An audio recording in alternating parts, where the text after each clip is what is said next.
今日の宿題の件について少し話がある。ちょっと職員室まで来なさい。はい。たまにはおごってやろう。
Among Us in Real Life.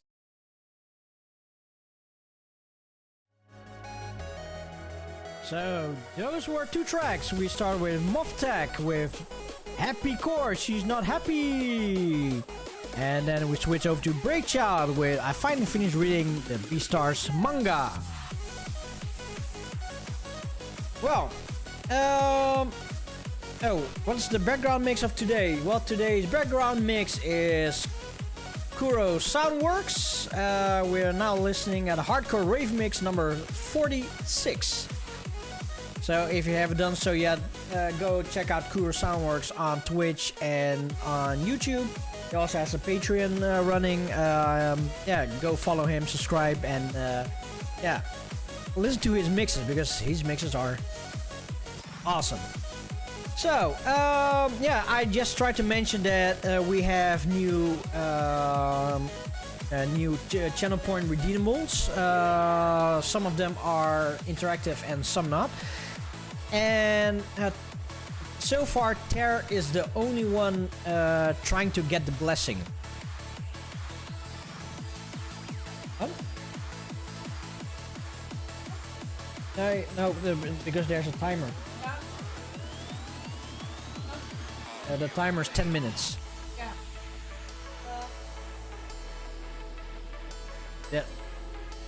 Yeah, but that is because somebody else.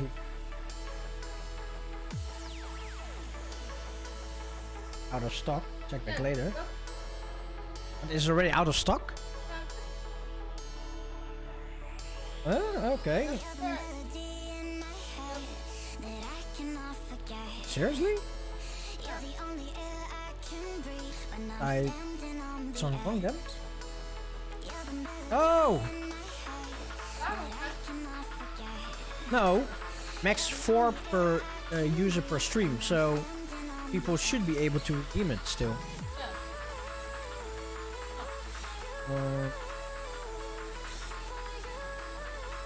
Right, it should be possible. Well, you know what? Let's put the cooldown down then. It's maybe 10 minutes is too much. You know what? For this time, let's do it for 5 minutes.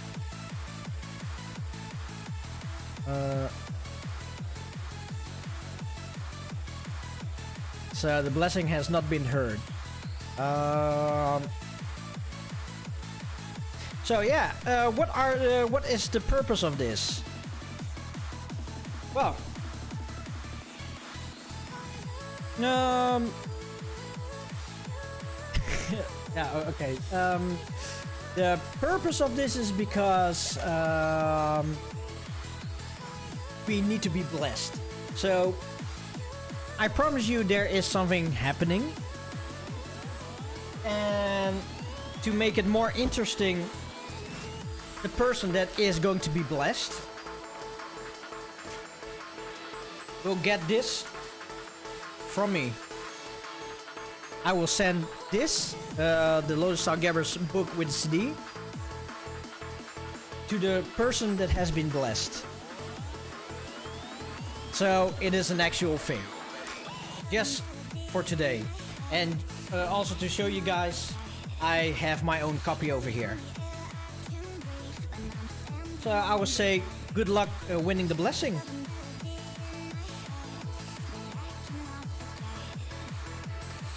So let's see, the for today we have a 5 minutes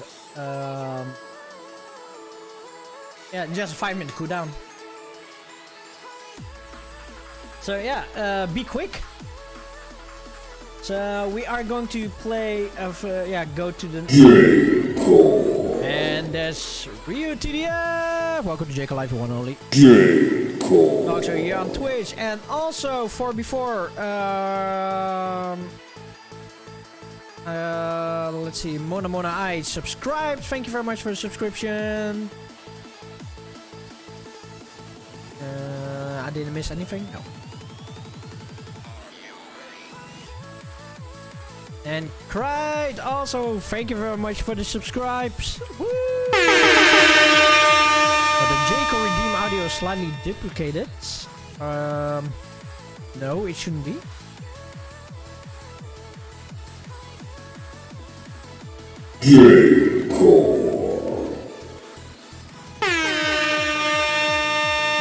Well, it shouldn't be. So now I'll check it out tomorrow or after tomorrow. So we are going to play one more track, and then we are going to invite Tektheist for an interview. So this one is Cetos with D-Tech.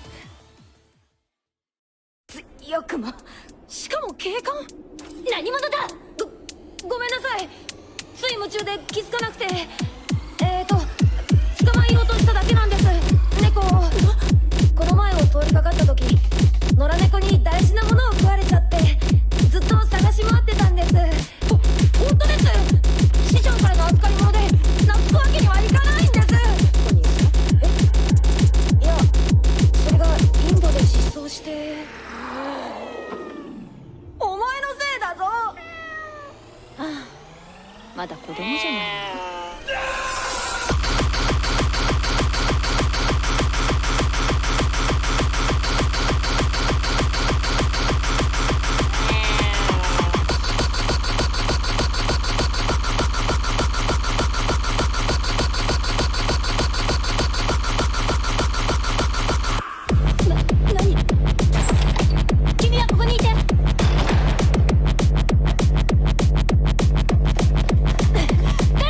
誰だ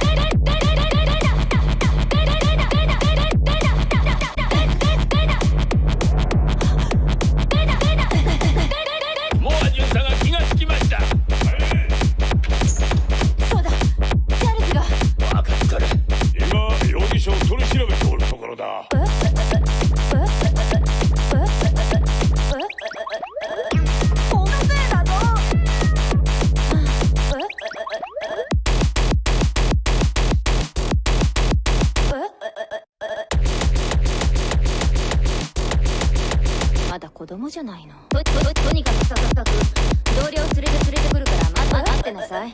とにかく同僚連れて待ってなさい。申し訳ありません。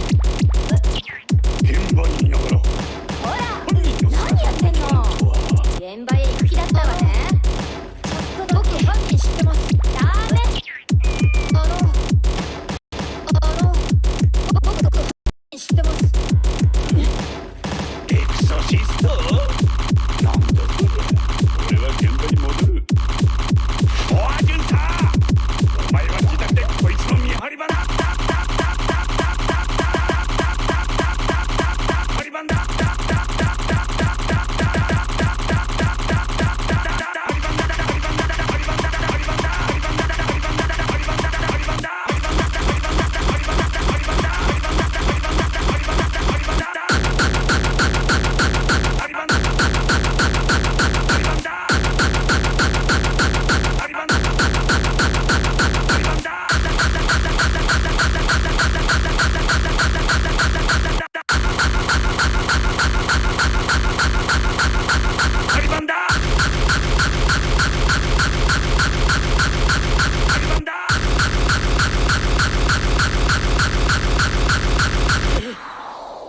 大丈夫か？もう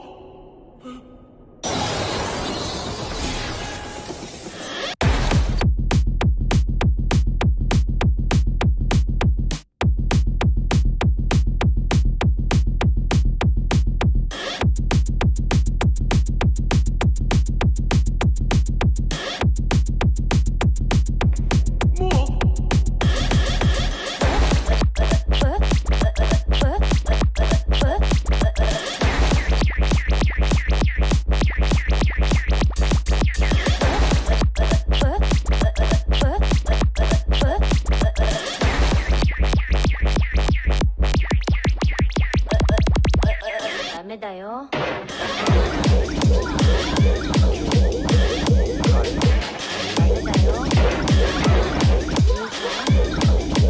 全然食べてないですよ。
So that was, let's see, was Cetos with D Tech.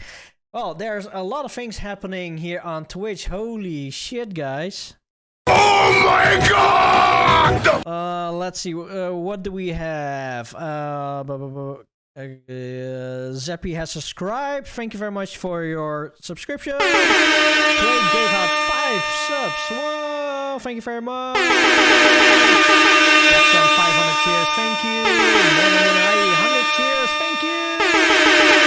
And Monomona again with 5 subs. Whoa. Oh my god!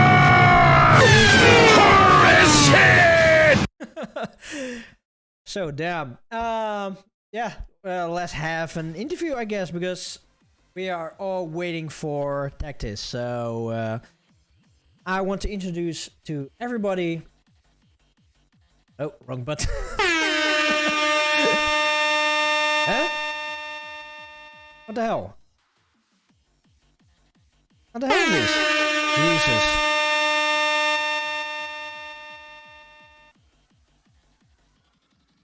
Somehow I cannot fix this part. So yeah, now it should work. So yeah, Tektheist, welcome to J-Core Live, and also thank you very much for spending your time together with us here today. You have been part of the community for quite some time now, and yeah, this is the first time having you here on the show for an interview, but because of a good reason. But before we're gonna talk about that, let's talk about you. Who is Tektheist? Who are you? And yeah, and it feels so weird for me to talk to somebody in VR. So yeah, please go ahead.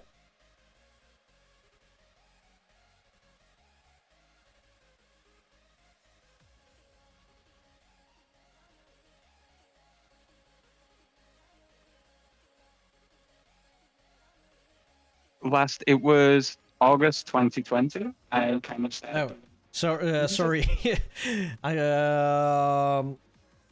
forgot to put you. Yeah, first show of the year. Sorry, guys. So, do you hear Tektheist now? Hi, can you hear me? Yes, I can hear you. Nice. Sorry, Hi, everyone. everybody. So yeah, please, tell your story again. So, I'm Tektheist, for anyone who doesn't know me. I've been a music producer for maybe 15 years, on and off. I took a really long break of 6 years at one point. And then around 2020, around August, halfway through the year, I started making hard dance music. And yeah, now I'm here as someone in the community, I guess. Nice. But okay, how long are you sharing your love for J-Core? So it's actually maybe 3 or 4 years now. A lot of it came from, I used to play a lot of rhythm games, which I think is quite common in our community. And Sharpnel was a really big name there. So I learned a lot about Sharpnel, and that was my first introduction into J-Core. But my real introduction into the scene was Masters of Hardcore Hentai, the OHR event. And that was where I discovered Lolly-style Gabbers, Futagen, Meru Meru, so many just amazing producers that really kind of defined my taste. And that was when I knew I really liked J-Core and J-Tech and wanted to be involved in that. Oh, nice. So, okay, before the whole J-Core scene. Whoa, what happened there? You suddenly have a hat. They wanted to see the hat. Where did the hat come from? I'm also a mage. I guess I should have said that. Oh shit. Yeah, do magic. So, before the whole J-Core stuff, what was your musical preferences? Let's say starting from the age of 10. So, when I was really young, maybe say age of 10, happy hardcore and UK hardcore was huge. I'm from the UK, if it's not super obvious. And that was a lot of kind of what was in the charts, a lot of garage as well, house. That was really big. Trance as well, actually, kind of the 2000s, early 2000s trance. That was all really mainstream music here. So I grew up listening to a lot of that. And then when I was 13, I got into like really heavy metal, like death metal, and I started playing guitar. And then I went to music college when I was 16 and studied music. And a teacher there taught me how to chop almond bricks. And that was kind of it then for me. He gave me a Venetian Snares CD the day after he showed me that. Oh, and damn. I never looked back from there, really. It was all electronic music. So I started producing breakcore and IDM originally, before dubstep became really, really huge in the UK. This is back in 2007 when it was still incredibly underground. And then I transferred to that. I DJ'd on vinyl in some clubs. I remember my first gig, it was a complete train wreck. I didn't know how to beat match, so I was just playing two vinyls like completely out of time in a club. I never got invited back.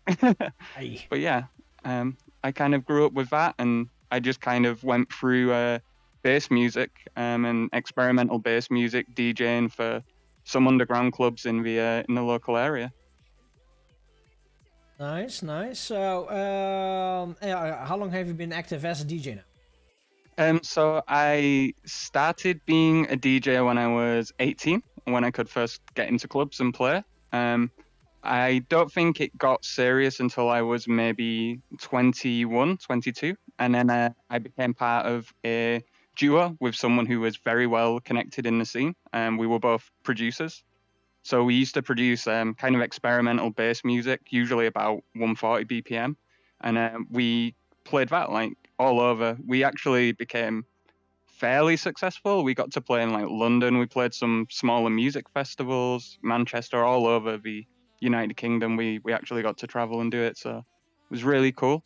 So yeah, I've been active for a while, but then when that project finished, my friend actually became a big banker in London, so he didn't have the time anymore. And I went on a long break for around 6 years, and then only recently started again, like I say, in around 2020. Well, you actually started in the best time that it could be, because 2020 was definitely the VR booming. Because before VR was already a thing, but for some kind of reason, I think 2020 was like the booming year for VR. Everybody was jumping on there, and I'm still here behind in real life. You've played in our club before, so yeah, I definitely played at your club, but there was. How did I even do that? I think the first time I played in a club, I did had a character that I walked around. The second time, I think I asked Power to All to change into another character and just stay behind there. and third time, I don't even know what happened. I think it was back to back with Power to All, and I think it was just Power that was there. Yeah. Oh, was there only Power there? Okay, because I've seen you and Banana there. At least, I think there's a real Banana. The one in the banana it will suit. be. He's the only banana in the club. Oh, shit. Okay, nice. So, yeah, okay. What is your... when you started playing as DJ, well, what kind of music did you play? Yeah, so originally I started off with dubstep on vinyl. This is all the way back in 2007, 2008-ish. I did that for a few years, and then we moved on to experimental bass music. So it was a very loose genre, and it was very kind of out there. And yeah, it had a lot of elements in kind of instrumental hip hop, but kind of really glitchy and weird. So that was kind of how I started. And then yeah, since last year, I've started taking DJing a lot more seriously when I came back, and it's just been J-Core, J-Tech, hardcore, those kind of things. The good stuff. Yeah, the good stuff, yeah. The hard stuff.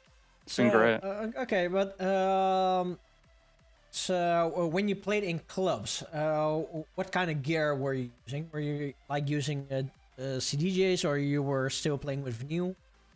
So yeah, so originally for the dubstep days, we were completely on vinyl. I used to go every single week to, I'd have to travel out a city to the nearest vinyl shop that was any good.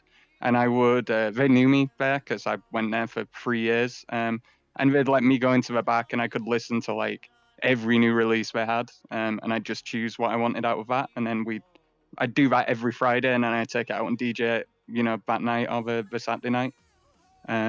And then as we progressed, I bought a really, really cheap controller. And this was back when controllers were really looked down upon. All the scene was still vinyl DJs, so we got a lot of flack for that. And it was awful. It was which year was truly this, then? awful to use. I think there should be somewhere like because controllers were looked down upon somewhere at 2010. Yep, it was around about that time. Yeah, it was before. Now I feel like no one cares. No one cares at all, and it's obviously the more common thing. But back then it was still very, very stigmatized. But if you were a real DJ, you used vinyl, and everything else was cheating. And we had the magic sync button, and it's like, no, you can't do that. Yeah, even Searle made a track press play walk away or something. Yeah, I'm a sync DJ.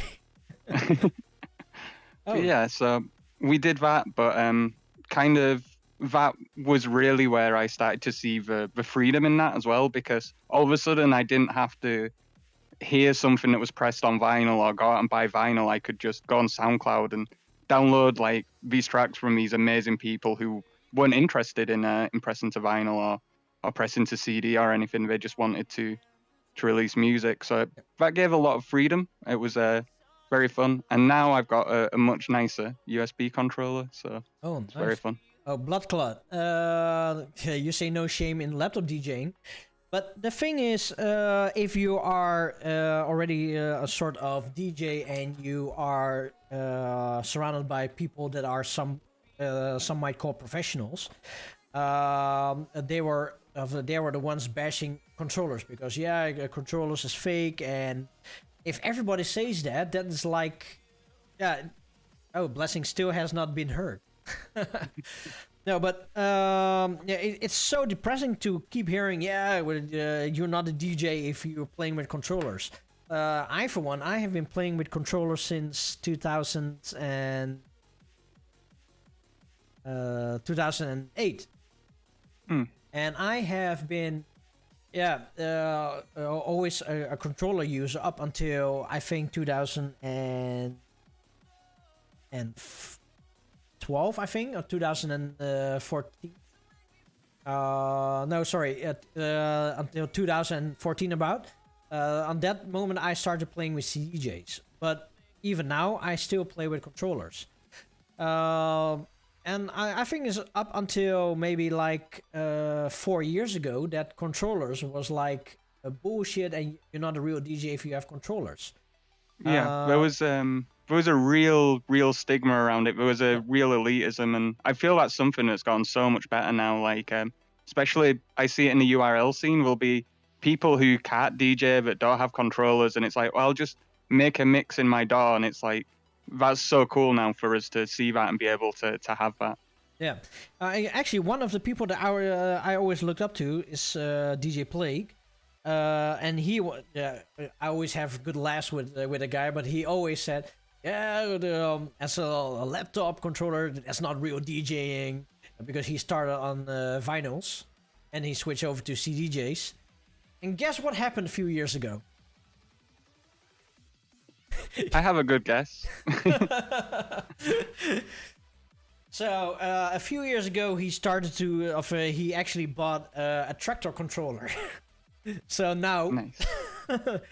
So the last time that I did, 2 years ago, I talked to him and said, "So, for one, why are you buying like a controller? And two, what happened to the words that you said to me?" And he said, "Yeah, but it's easier," and it's all bullshit. But eventually, it doesn't matter if you have a controller or that you can play with CDJs. It's about the music and not about the gear. Yep, 100%. I put on an event at the back end of last year, just before Christmas, on Christmas Eve.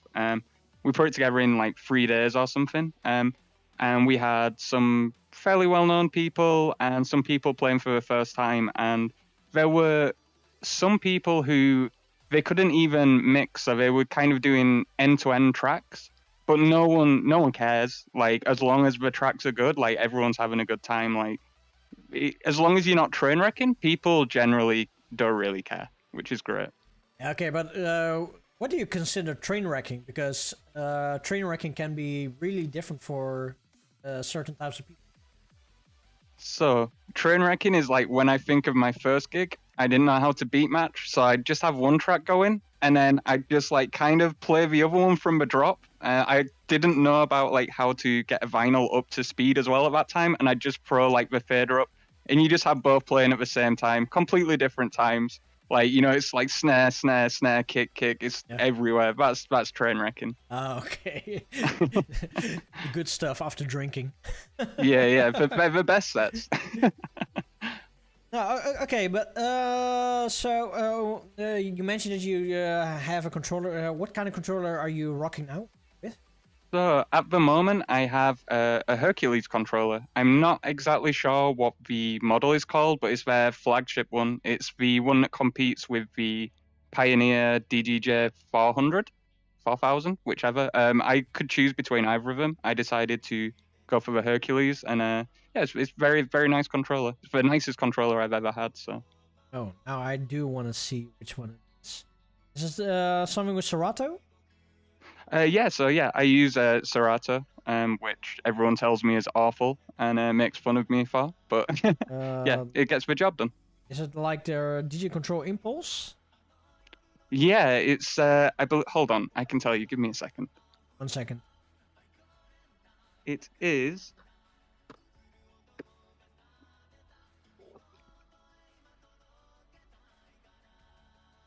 Yeah, the Impulse 500, I believe it's called. It's covered in stickers. It has School Pizza on it. It has Loli Style Gabbas on it. It has Hayakori Tatsumi on it. Okay. Some Tamola M as well. Let's see if this Tamolam. works. No, of course this doesn't work. Jesus. Every time I am changing my my screens, but also every time it just fucks up.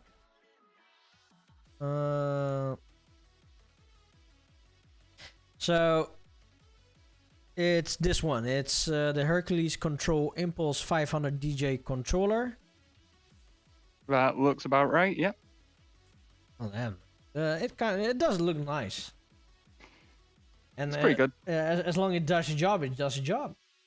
But, exactly. I would really like to upgrade to a 4-channel at some point, but the price, but like the increase in price for 4 channels is absolutely insane.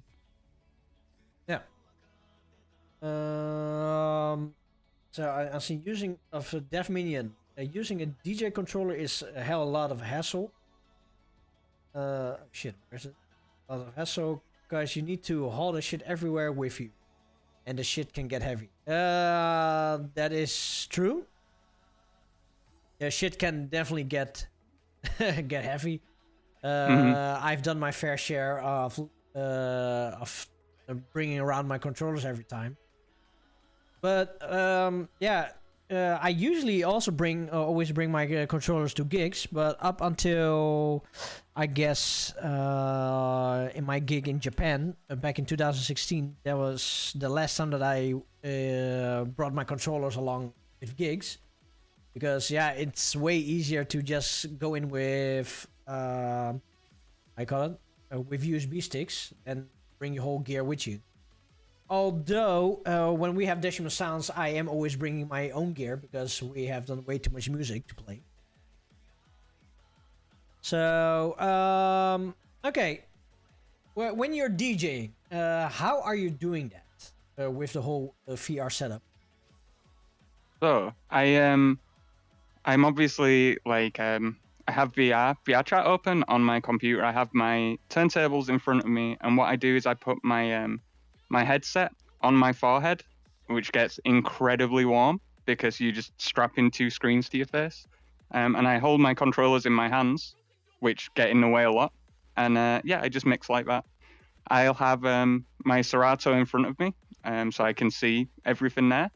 And then over to the right, I have my OBS open, so I can theoretically see where I'm facing, and I have a camera set up, kind of like we have now. So I can actually view myself, like the same way that what you see here, I can see that on a separate monitor. So I'll usually have that so I can see a bit of a crowd and myself. Usually try not to fall off the stage, which I have a bad habit of, and yeah, just kind of do that. So, a while ago, Pauto, he brought his laptop and his VR system here to his house, and that was actually my first experience with VR, and it was weird. At first hand, it was weird because it's like, holy shit, this is not natural. But the longer that you are in VR, the more fun it became. Yeah, some people get really bad sickness as well. Is that anything that happened to you? Well, there was a story about like he started up like a roller coaster scene, and I walked on top of the roller coaster thing, and I just fell down, and I don't know what happened, but I felt it. The moment I fell down from the top of the roller coaster line, I was standing still, but I still felt it. Like, it messes with your mind. You feel it in your stomach. It's like when you're in a car and you go over a bump and it like gets you in the stomach. Yeah. Yeah, that was it. But it's like, what the hell? I'm standing still and still I'm feeling it. It's really messed up. Yeah, I would say, should we go over to the next track? Yeah, let's do it. Let's see. I think is the next one mine? The next one is yours. So, yeah, after this we are going to talk about this album, and yeah, I really want to hear your story about this. So Yeah, let's listen to Tektheist, Dark Magics.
stupid, stupid, stupid, stupid, stupid, stupid, stupid, stupid, stupid, stupid, stupid,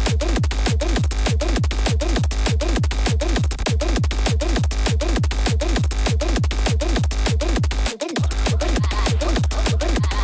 stupid, stupid, stupid, stupid,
Let's see.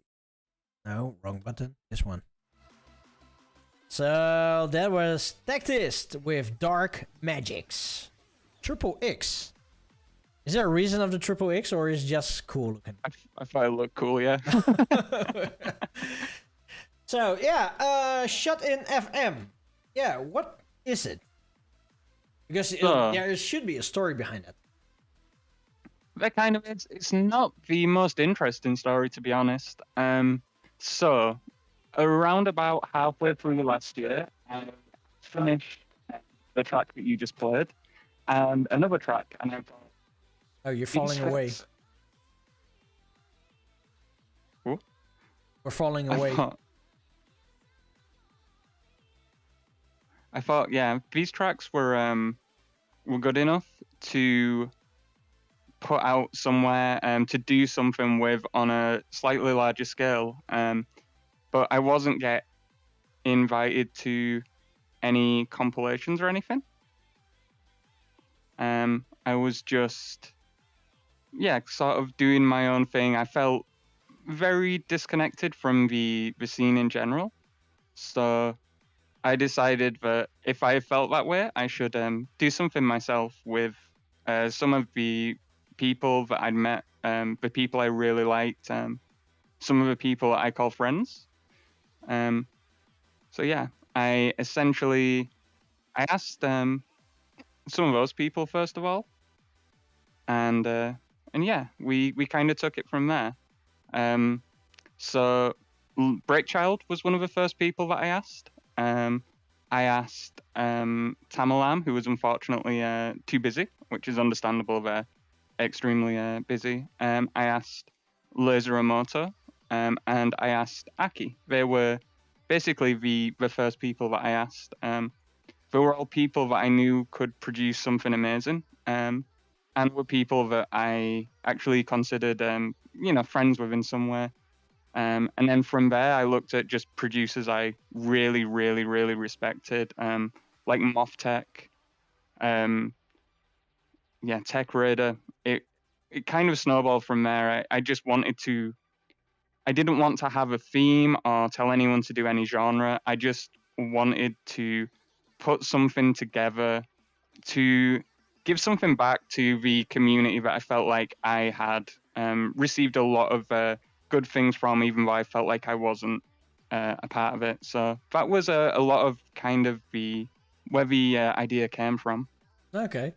You just mentioned that it wasn't an interesting story, but it is definitely an interesting story. Because the thing is, what you are doing now, I actually see myself in it as well. Of course, my J-Core success, it started when I bought a lot of CDs and I was heavily involved with all the bigger artists, and then suddenly came into certain communities. And the next part was on the moment that I wanted to get my name out there a little bit more. So the next step for me was indeed producing CDs, which was definitely expensive costs, but it does put you on the chart, and especially if you have a release like you have 12 tracks on this album. The tracks so far I really like. It's really good, and you are definitely putting yourself on the charts with this. Yeah, I feel like a lot has changed. Now I feel like kind of the back end of last year was really, really crazy for me. I know the start of the year, I felt like the only people that would really take a chance on me was Brainy and Cheesecake. They invited me to play Ponder Beats, and that's because Cheesecake's quite a big fan of my music. But yeah, as the year's gone on, I started DJing for Vibe Tribe. I feel like that changed a lot. A lot of people started to recognize me a lot more. Or maybe it was just a case of I'd never had the opportunities to see that people wanted to support me and do things. So that changed a lot. And then obviously the CD came out, the album. And then, yeah, I feel like the back end of the year was crazy. Like we had a Burfest, Bass Goes Burr, which was insane. Vibe Tribe's been going crazy. For instance, we have Assertive and Sharpnel playing on Friday. Insane. It's just, it's been kind of building and building. I threw a really big kind of event. And yeah, it's crazy to think that, the year ended like this when it started like this. It's been a lot of hard work. And obviously I've got a lot better as a producer and a DJ, as you do when you continue to do those things. Yeah, I know for Power to All that he definitely found his place at Vibe Tribe. And now he's raving quite a lot of time towards me. Yeah, Vibe Tribe this, and Vibe Tribe so and so. Yeah, I've played for Vibe Tribe. It's good people there, and I am really happy that people can find a place, where they feel that they can belong and where they can actually do something for it, part of a community. Yeah, it's. I think it's an incredibly good community. Like everyone's, like it's kind of wild, but I've found a community that are not only so supportive, but will like just kind of let me run with ideas. Like for instance, there was one show where there's someone in the chat called Dr. Note. He makes all the worlds. This world I'm in here, you might notice it has a VTVR symbols all over it. On the walls there are posters from all the events. This is a world that he made. And for one of the events, he just decided, I'm just going to make like a huge Evangelion, which is the stage, and we're going to, DJ any Evangelion. And someone else from the community made plug suits for us all. So all the DJs wore plug suits. It's things like that that are just really interesting and special. So, Jesus Christ. Jake started, he just redeemed the air horn, but the air horn just went straight into my ear. Wow. Nice. Okay, I'm going to mute that for myself. And Dexon also redeemed the air horn. Oh, damn, I really love this, that I don't need to do anything with the air horn anymore because you guys can can redeem it yourself. So, yeah, have you also tried playing virtually and not with decks? With a virtual deck?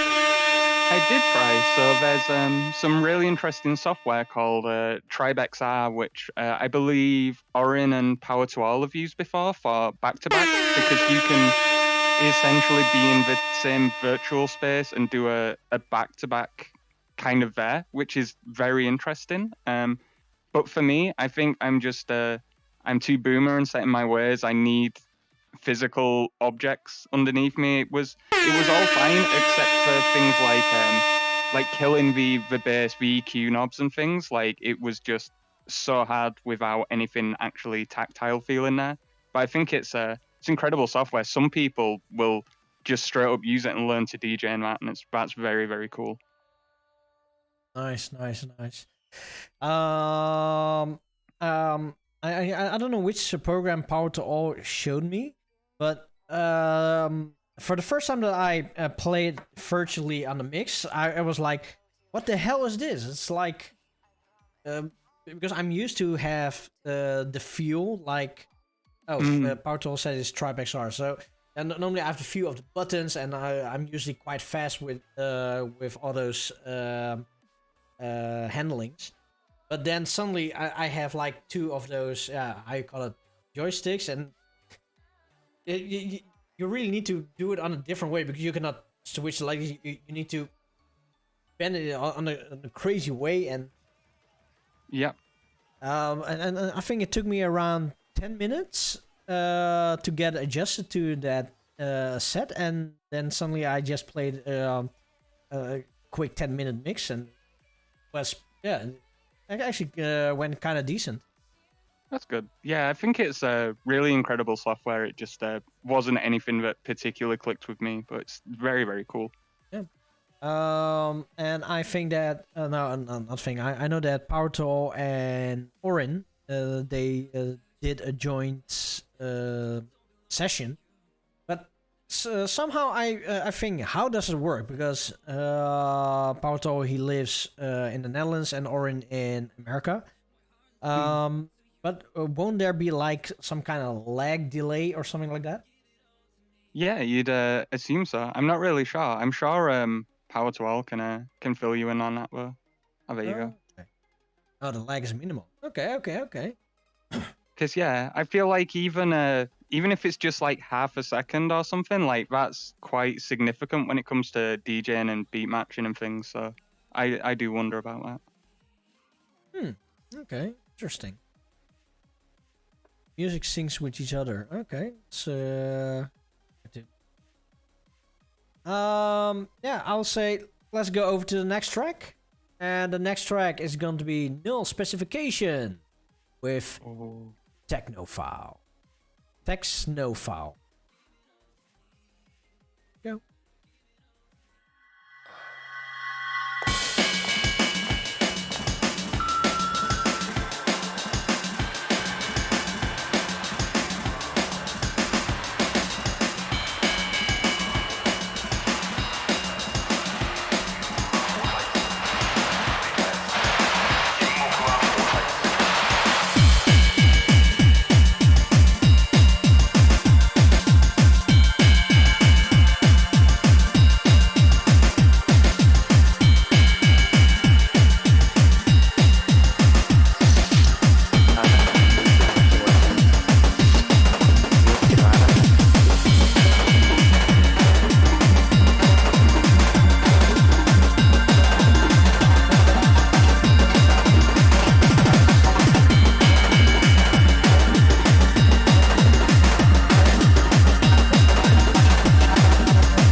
働いてってバイオあなたの大道だけを無意味に言いながらバイオあなたのあれが誰でこのライフでこのライフでこのライフでこのライフでこのライフあなたあなたでこのライフあなたでこのライフでこのライフでこのライフであれがやるあれがやるあなたでこのバイオあれがやるあれがやるあれがやるあれがやるあなたでこのバイオバ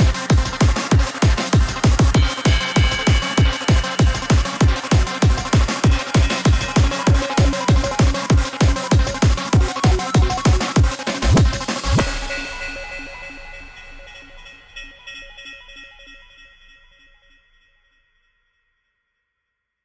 So that was nil specification with Techno file. Well, I just said before, the one that is blessed will get one Lotus Style Gabbers book, including a Lotus Style Gabbers CD from me.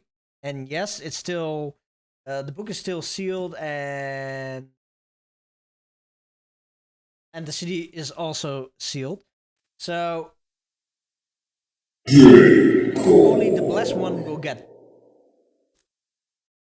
But nobody has been blessed so far, so I will say keep trying. And yes, it should work. I have tried it. And I see that somebody redeemed for... Oh yeah. Dexon, he redeemed. If treats to the chonker. Oh, in that case,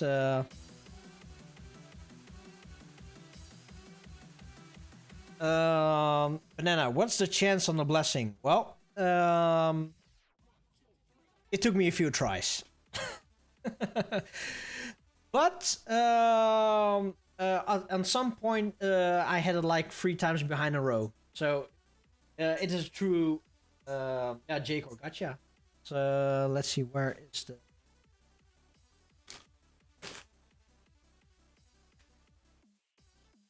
And if nobody wins today, then maybe next week. So let's see the second cam. Me.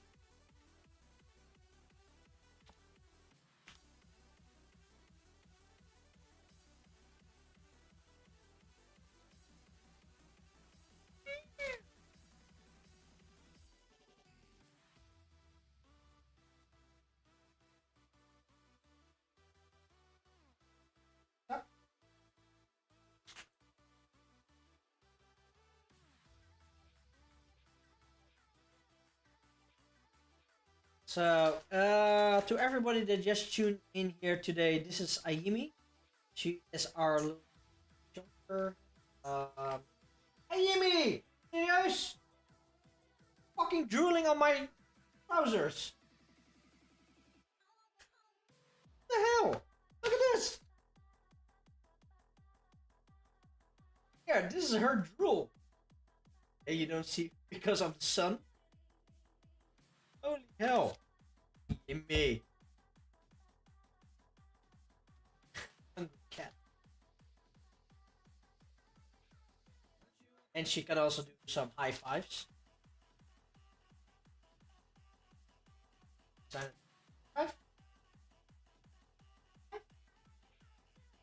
And now she's not doing. Five. Nee. High five. And now she's not doing.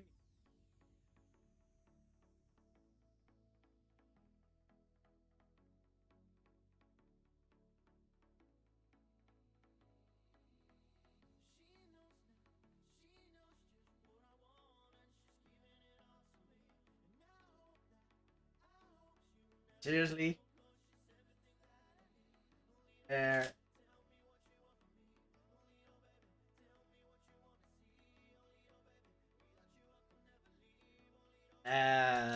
was. Oh. Now my finger smells like octopus. So, back to Tektheist. Oh, before we are going back to Tektheist, let's do a quick shout out to all the chatters out there. And it's a full house. Holy hell. Oh, I think this is the one of the few times that are more than 40 people in the show. So let's do a quick shout out to DefMini909, Coles Bart, Power to All, Lazy Moto, I'm the Banana, oh, Lazy Moto on the vinyl, final. Dexans, Jake Star Games, Tropic, Harley Diver, Monamonai, original number 4, Haki Sume VR, DJ Candy Core, T-Dash, Elite Joshua, Derek Klompy, Tom CXR, DJ School Pizza, Orin VR, DJ Suno, Des White, Quano, Bloodclot, Thumbsy Aerostomp, Crate, and Dr. Noob. And also Victor S. Thank you very much for the 20-month subscription. Woo! Welcome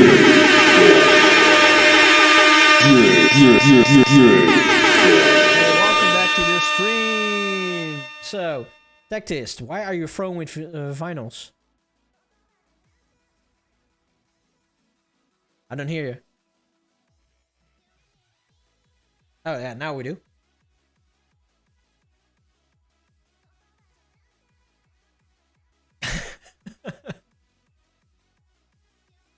So you actually threw with Lazy Moto.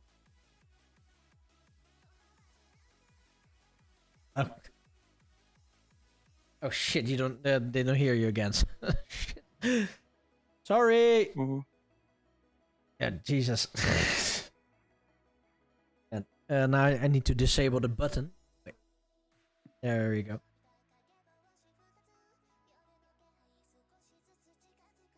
Yeah. What? Is it still muted? It's not muted. Yeah. Hi. You know, every time if you hit that mute button, I need to actively unmute the button on my deck. Actually, that's a good system. And now we are at least I'm realizing much quicker than before. So thank you for the mute, Dexan. So yeah,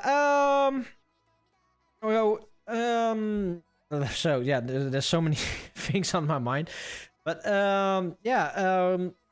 after SHUT-IN FM volume number 1, is there also plan to do something like volume number 2?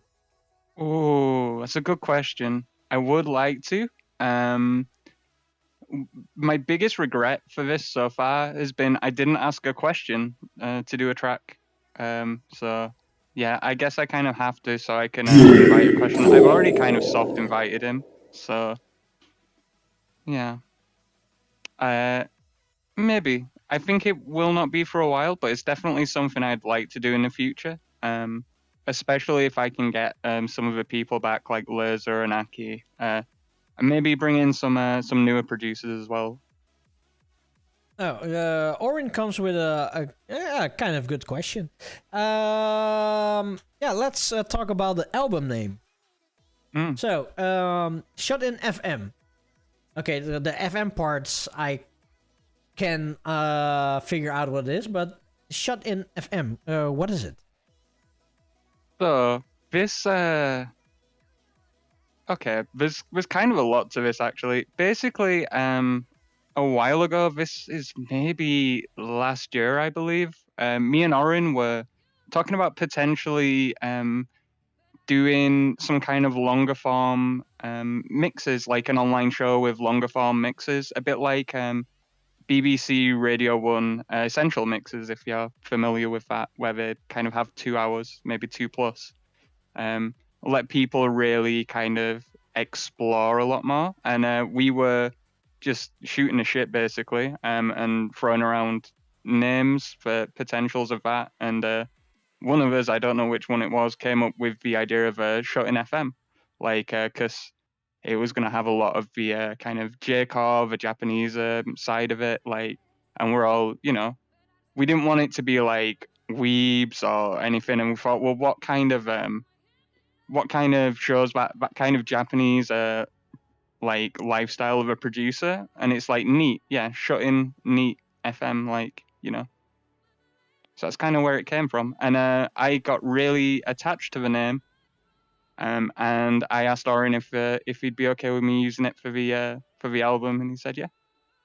So Orin played a part in this CD. Of a Yeah, CD.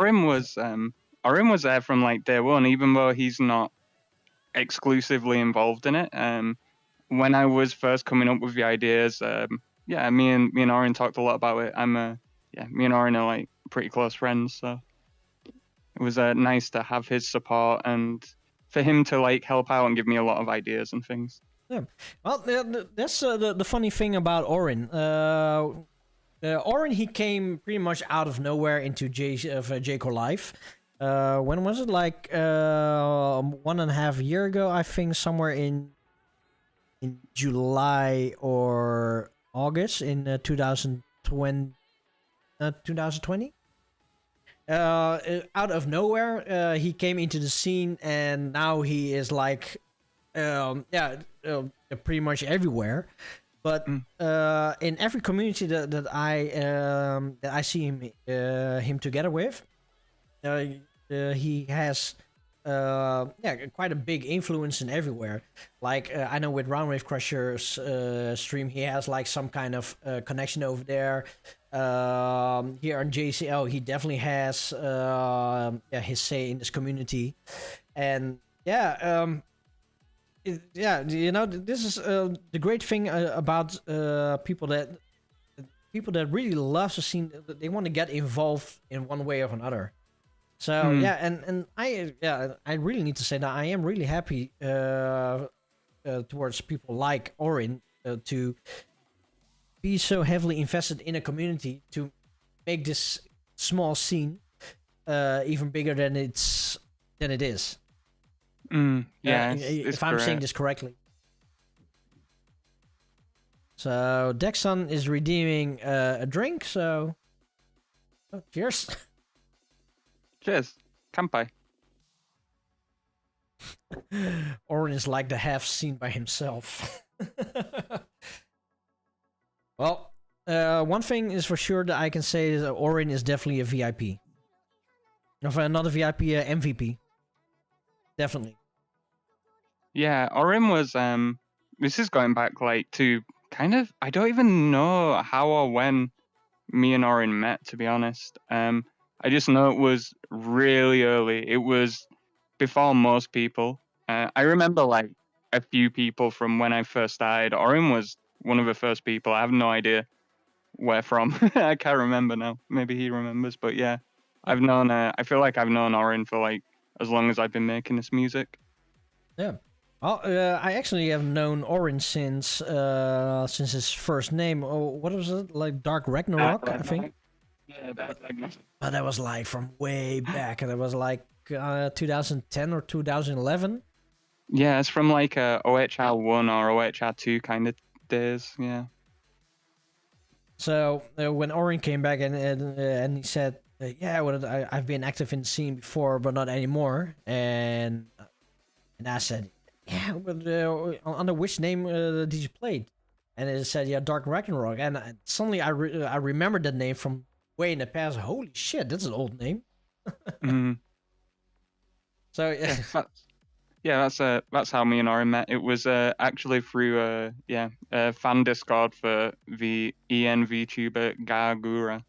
okay. Yeah. So, okay. Now you have a feel of VR DJing, and you also have experience with real life DJing. Is there a kind of difference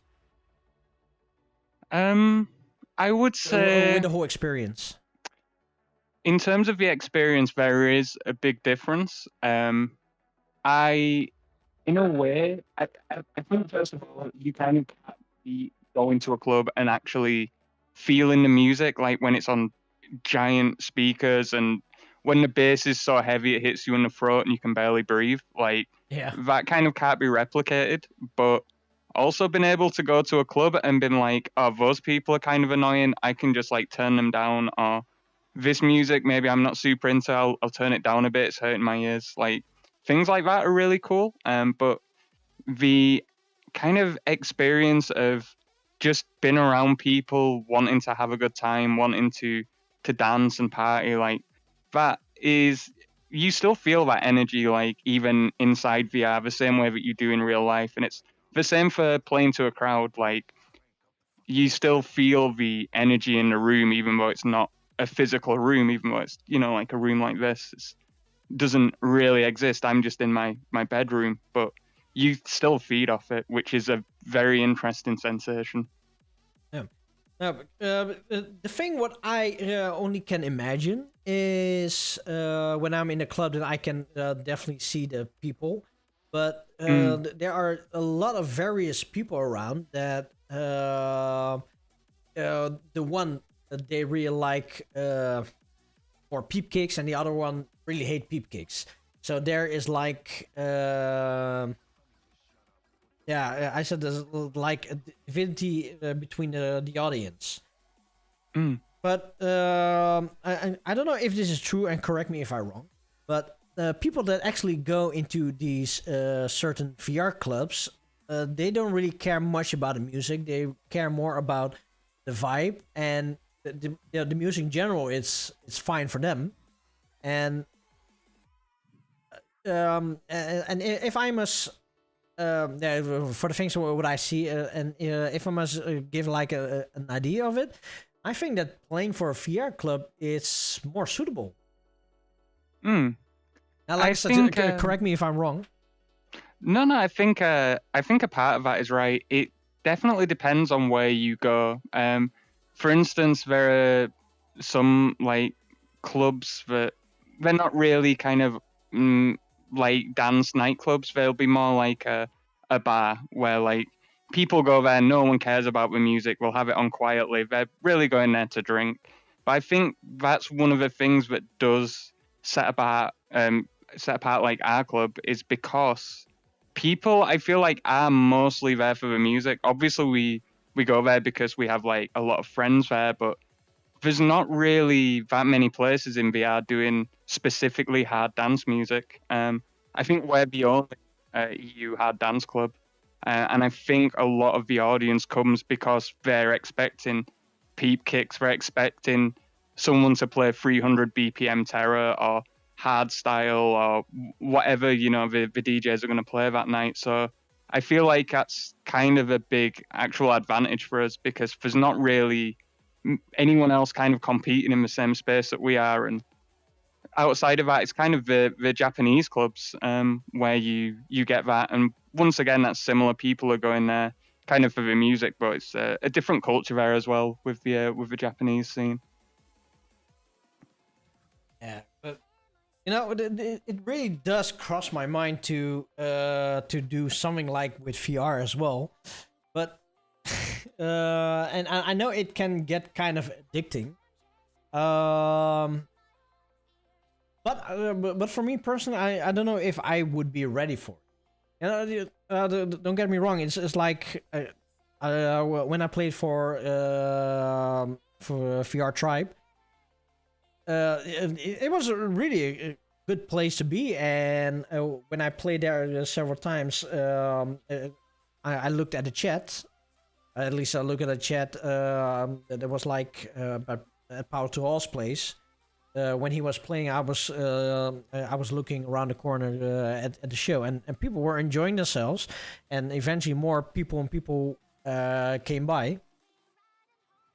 So and I see, wow, this is actually kind of cool, and I was already pretty hesitant on playing harder stuff and peep kicks, and Power Toa said, "Yeah, just do it. People love it." I say, "What? How the hell can you love peep kicks?" But apparently that's also a thing within the J-core scene, is that peep kicks are like godly nowadays. And I still think to myself, why? No, but it's more like, people really like it, so yeah, why not? But yeah, like P2A said, we actually VTVR actually started with it was just two DJs. It was Realmlist and I believe Quino, who they were basically the founders. One played hardstyle and one played Frenchcore, and it kind of grew from there. But yeah, I feel like now we have like, I don't even know, like 50, 60 DJs. We're getting like kind of the level of the DJs as well has gone up so much. Like we have Laser play for us, Orin plays for us, Sharpnel, Assertive are playing for us on Friday. When you have people like that, it's kind of hard to say that people maybe aren't specifically coming for that or for the music. Like I know that on Friday it's going to be completely full because Sharpnel's playing, but not only that, we've also got Assertive, who is absolutely incredible. So it's really cool that we can have people like that. And I mean, we had you as well, you know, you and P2A, so Yeah. it's very cool. Well, I do must confess it was really fun doing something for VR. It was like on my bucket list, definitely, to do something in VR. Well, actually, a funny story. Back then, when in 2016, when I was in Japan, I was talking to Sharpno, and he told me, I think I'm going to stop to do some physical DJ gigs in the future, and I was already feeling sad, but no, but I want to see you play again. And then he showed me his tablet, and he was working around with his VR model, and he already started making beginning of a club, and I was looking for, wow, this is cool. When are you going live? And said probably in a few months from now. Yeah, let's see where that leads us to. There's quite a lot of artists playing in VR, and yeah, it's really cool to see. It started with Sharpno, that he plays in VR. It's cool, and I said to myself, yeah, I really want to do that as well. Oh shit. Yeah, I really want to do that as well, and yeah, I never got to it actually. Yeah, I mean, I can't really speak for many of the other people because I don't know. I think from what I've heard, a lot of the people who DJ at Vibe Tribe, they kind of became friends with a lot of the other DJs, and then they wanted to DJ based on that. For me, it was, I got into VR because I wanted to see Sharpnel. I wanted to see Sharpnel live. I wanted to see Sharpnel play, and not just, kind of over a Twitch stream, which is, it's fine, but I wanted to see Sharpnel. So for the first time I ever went into VR, I was with Deswide and Hell Fury, and it was before I had a headset or anything, and I went in desktop and we saw Sharpnel. Orion was there as well, actually. And yeah, it was really good. And then the second time, the same thing. I went to go see Sharpnel, and then the third time was for a completely different event. I don't actually remember where it was. It might have even been Vibe Tribe. And I realized, like, I was just kind of in desktop, and you just kind of stand there really still. And I was like, I just wish I could be a bit more expressive. So then I got a VR headset, got the controllers, and then I could dance. And then I was like, why don't I can DJ. Why don't I just say, like, can I play for you guys sometime? And yeah, it was kind of history from there. Oh, I really love it. So, yeah, let's talk about your character. Yeah, what can you say about your character? So, I'm So- not wearing my hat. I don't wear my hat too much. Can you Yeah, I'm, can you repeat that because fell away? Okay, is it better now? Yeah, no, it's good now. Okay, good. Sorry, like I said to you before, the microphone's a bit sketchy on my headset. Yeah, so I'm a mage.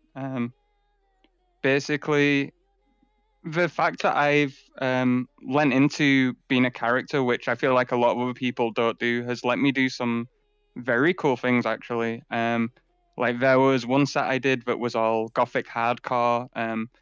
Dr. Nope built a special stage for me with all these mage symbols, and I like floated up above the crowd, and it was all, dark and gothic because I was an evil mage.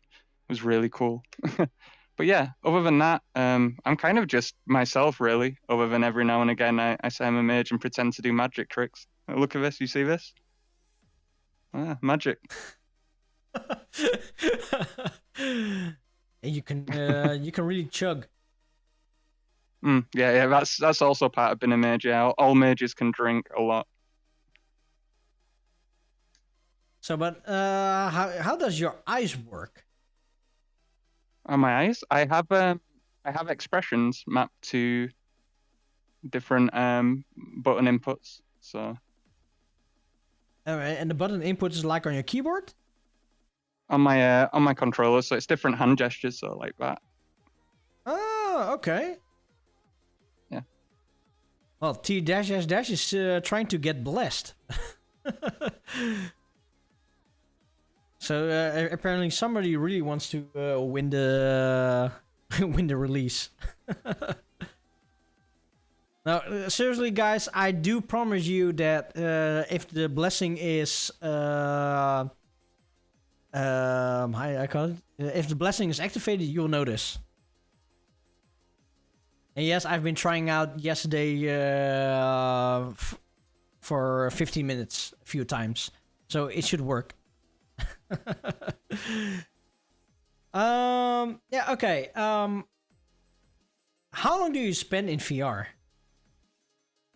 It depends. I go through periods. Sometimes I'll play it a fair bit. Sometimes I'll play it not so much. Depends kind of how busy I am with other stuff. Before I used to play a lot of games anyway, which is where I spent like a lot of my time unless I was busy. So now it just kind of eats up the time I'd spend playing other games. So for instance, recently I wasn't in it too much because I had to do RWC's thing, all the visuals for that, the set. At the moment, I'm not spending too much time in it because I have obviously the set for JCall Live coming up. I'm working on all the visuals for that. So when I have a lot on, I don't play too much. But when I get a chance, I'll maybe go on an hour a night, 2 hours a night, meet up with everyone, all my friends. So Awesome. So yeah, I would say let's go over to 2 tracks because yeah, we got pretty lost in the time. And Jigsaw Games is telling me to motivate Dr. Nope to DJ. Well, Dr. Nope. Wait, this first. Dr. Nope, just go DJ because it's cool. Just do it, and yeah, just be among us artists. So before we move on, I just want to say this about Dr. Nope. He's actually a pretty good DJ, and he DJs JCar. I have seen him play twice now, and he always plays Laser Remoto and Hellblind, and therefore he is good in my eyes. So, Dr. Nope, just go play. Play hard. So, 2 tracks. Where are we? Oh yeah, okay. So, the first one is Zyga and Tech Raider with This Is Not a Game. And then we switch over to Breakchild, Kill Nobody.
them a try flex really sure.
Oh,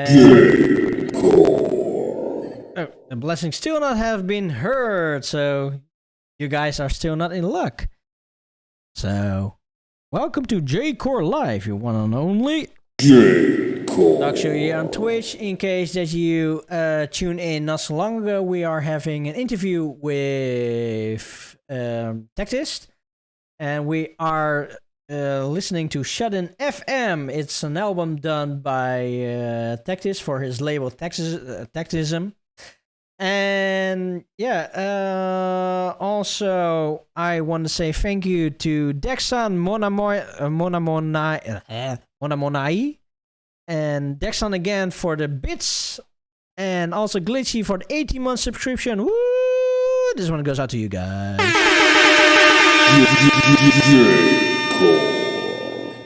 So we still have 3 more tracks to go. So yeah, you were just mentioning about your character. Yeah, well, what else can you change actually? Because like with some model, I guess you can. You want to see some different things? I can do that. I have some other outfits. So let me change the camera. Hold on. So this was I mentioned I played a goth hardcore set. Yeah. So this is my goth hardcore outfit. As you can see, it's a bit more gothic. Yeah. And I have a very special one. Let me see if I can do this.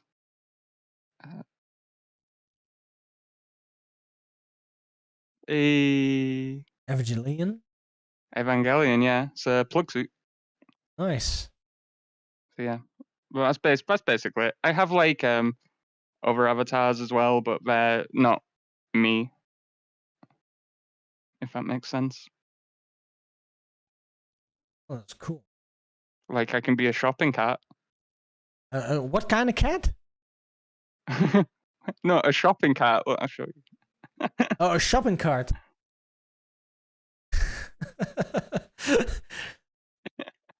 Yeah. Do you also have something like with mute?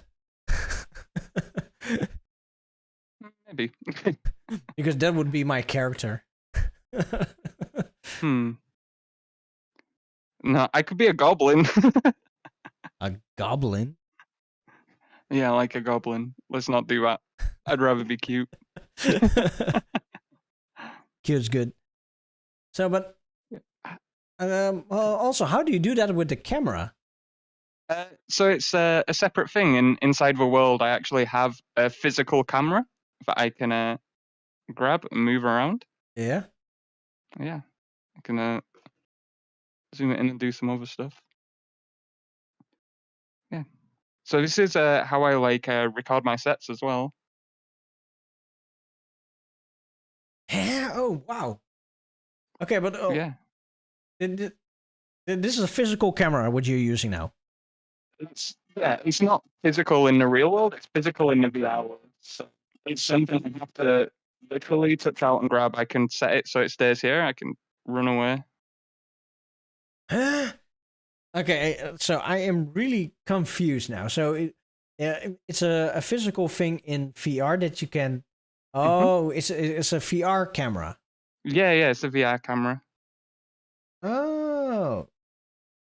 Yeah, and it's it basically, so in my headset I'm seeing through my eyes, but this outputs a completely separate video to my screen, which is how you can see me, and that's how I DJ as well in VR. So I'll set up a camera like this and record myself.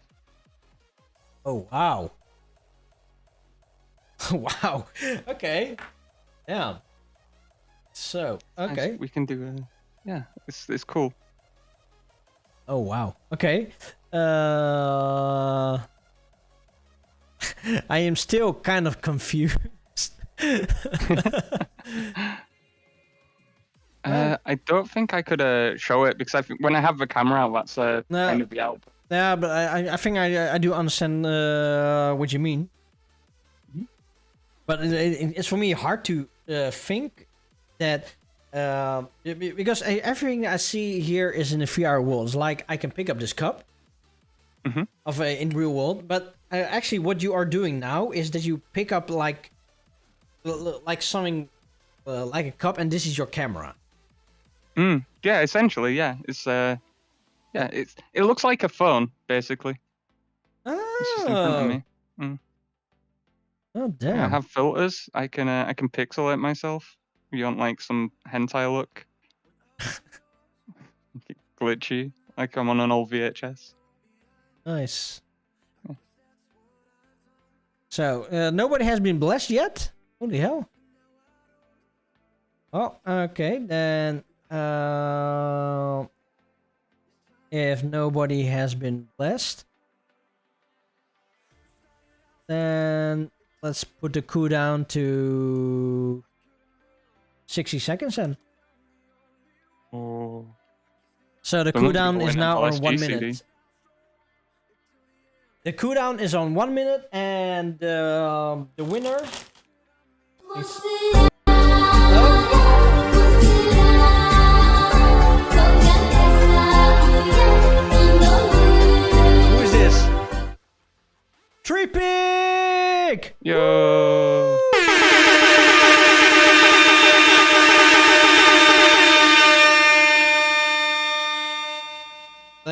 So tree pick. Wait, where's the camera? This camera. So congratulations on being blessed by Mosura, and because you are blessed by Mosura, you will receive. Let's see, Lodisau Gerber's 10 Years of LSG book. I'm also in this book for an interview. It's all in Japanese, and you also get a CD. Are you on our Discord channel or not? Because if you are on the Discord channel, send me a DM for the contact details, and then I'll send you this as soon as possible. And if not, then you can also do it on Twitch. Oh. You want to steal my chippies? So, send me your contact details, and and I'll send this to you. So, to everybody, I wasn't lying. There was like some kind of trigger activated. And how, Tektheist, do you mind if I show them for a minute how I did this? Go ahead. So, to you guys that are wondering what it is, I am using a program called StreamerBot, and with this thing, I can automate a lot of stuff. Like the blessing, the bloodbath, there's even airtime with Harley. Hit the air horn, the J chord, praise the sun, and you're muted, so as you saw before. But with the blessing, no, I need to go to the actions. Blessing by Masura. The way how it works is that there is one folder with blessed and 4 folders with not blessed. So if you get the not blessed, then you see the not blessed, and if you're blessed, then you see Masura. It is. I can program this at a random chance, as you can sort of see here. So you have a random chance to hit one of the of one of these 5. So this is just a little backstory of the program that I'm using. Now, Banana, there is not. Oh, I'm a tiny bit broken right now. I was 2 seconds. Somebody pressed the TD. It's a 20% chance.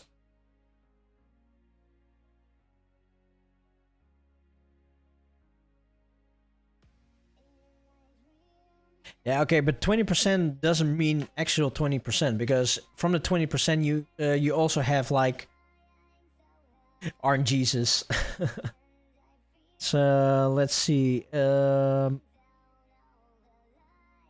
So since the blessing by Masura is new, then today I will keep it for what it is. Shit, where was I? So only for this show, I am keeping the blessing for 60 seconds. But starting from next week of the next show, I am going to add the chances up. You cannot really do much with the blessing so far, but maybe in the near future we can figure out something what we can do with it. Or maybe if somebody get blessed, then I'll send something. So, Tektheist, what do you want to show us? Oh, in a VR club world where I am right now, there is actually a booth for this album. Damn. Yeah, we have That's cool. little me's dangling down, and yeah, I just wanted to show it off. I thought it'd be cool. Damn, that's cool. And do you also have light sticks over there? Oh, we do not, but we have. It is. Oh, that is my rated poster, but look at that. Sorry. I'm sorry, man, I'm eating crisps.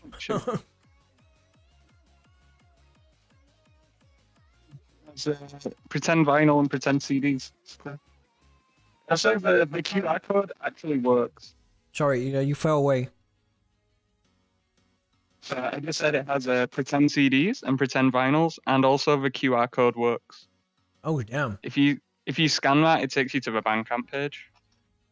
Oh yeah. Talk about Bandcamp page. How much does this album cost? It's free. You can pay however much you want for it. Holy shit! It's free. It's free. Or you can pay whatever you want. So, Free Yeah. real estate. where can we find your release? I believe the link is tektheism.bandcamp.com, and then it would be /SHUT-IN FM. Yep. But Let- yeah, if you just go to Tektheism on Bandcamp, you'll find it. Let's make it easier for everyone.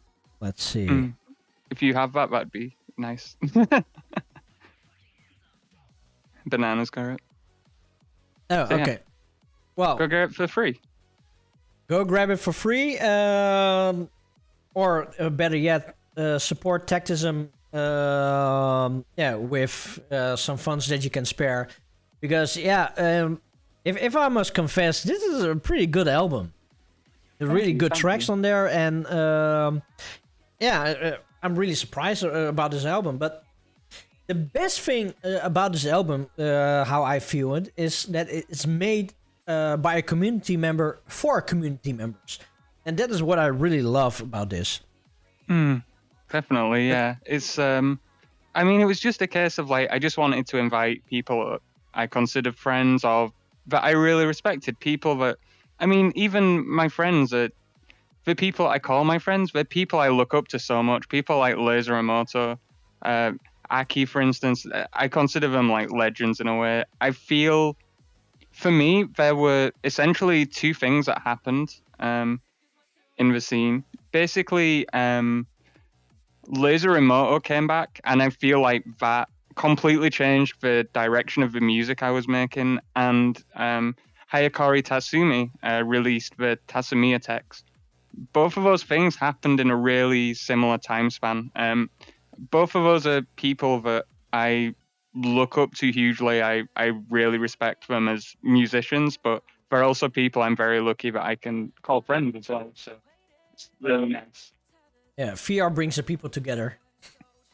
Yeah, exactly. So not only do you have the love for the music, but you also have the love for the VR. Just the love of people, really. Like even before VR, me and Laser were talking over Discord and things, and then we get to, every Friday, like we'll come to the club and we'll, have a dance and just talk shit,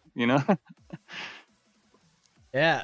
One thing is for sure, the VR people are still raving. And people like me in this country, we are not raving for 2 years not. Man, I really want to party again. So maybe I do need to have a VR set.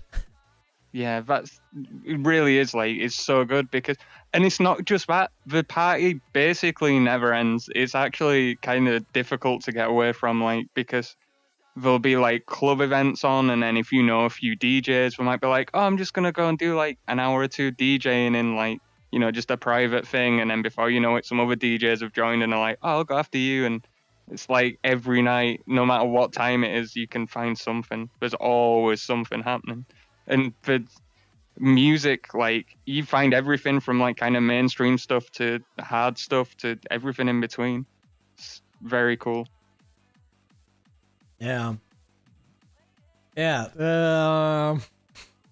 I'm just really impressed with VR, and especially also in the last few years. I was always interested in something with VR already a long time ago, but it's more like now I see that VR is getting more popular. And my the thing is, another reason why I don't do VR yet is because one, we don't really have the proper space for it, and two, I still think it is still a little too expensive for what it can offer. But on the other hand, yeah, it's mostly more about fun and just hang around with people. Now, Dexon, the reason I say that I don't have space is because what I actually really wanted to do eventually is to have maybe like a full bodysuit or maybe a half bodysuit.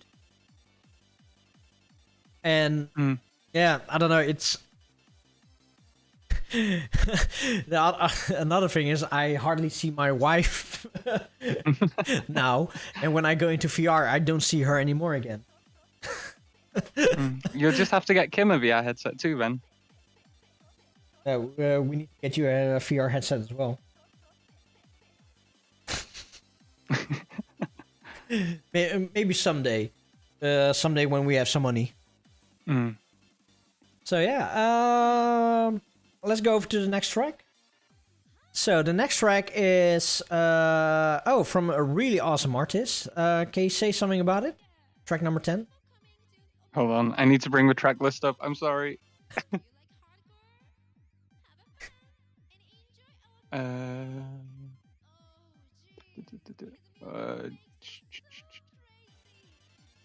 it might be faster for you to tell me what it is, and then I can say something.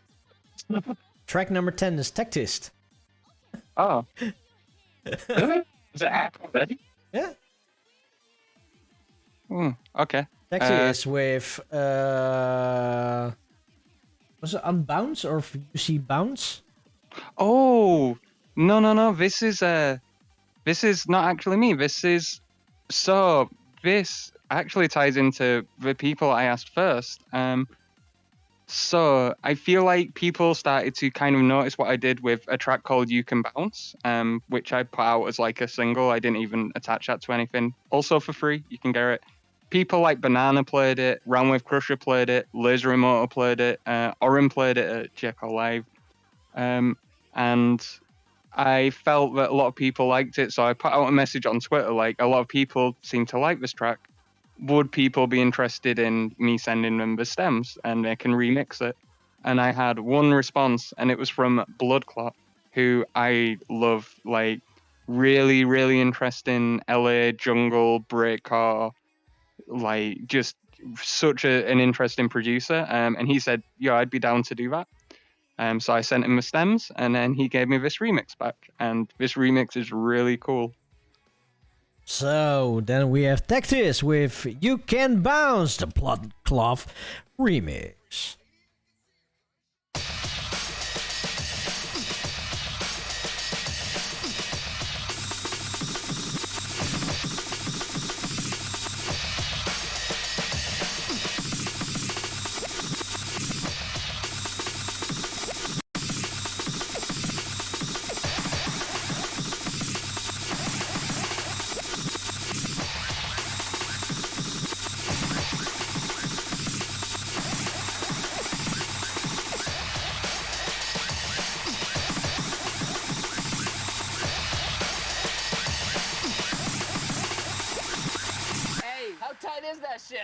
Bounce.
So that was Tektheist with You Can Bounce, the Blood Clot remix.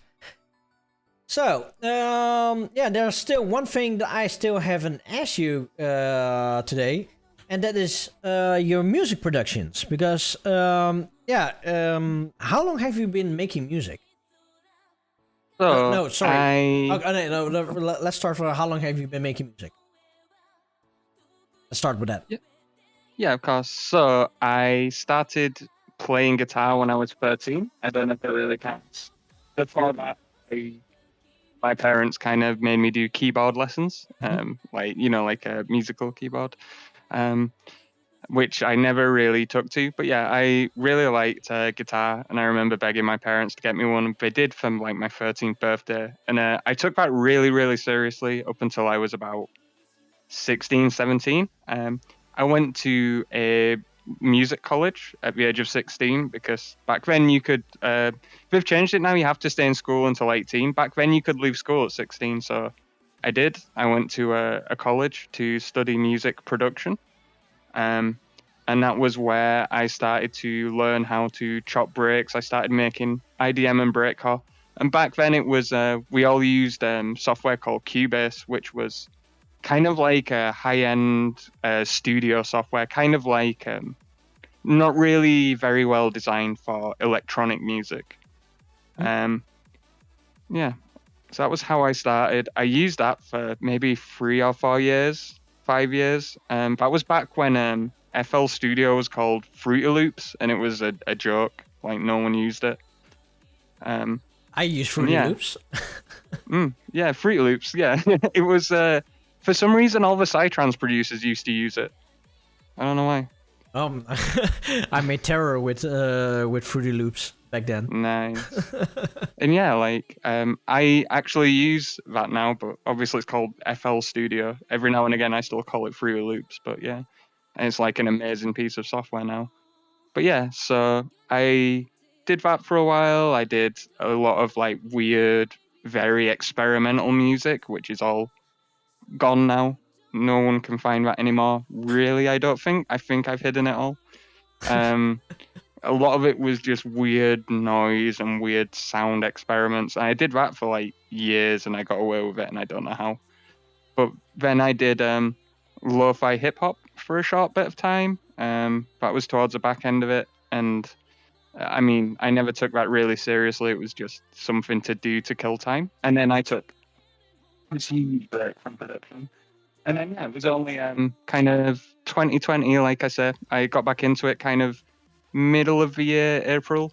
I was really inspired by a lot of rhythm games that I was playing at the time. So it was hearing a lot of Camellia, a lot of the Tano C people, Kabaya, Sharpnel as well, even though he's not Tano C. But that was kind of like the really big rhythm game music. And I was like, oh, that's what I want to do, dude. I want to be like Camellia. But I mean, I grew out of that pretty fast. But yeah.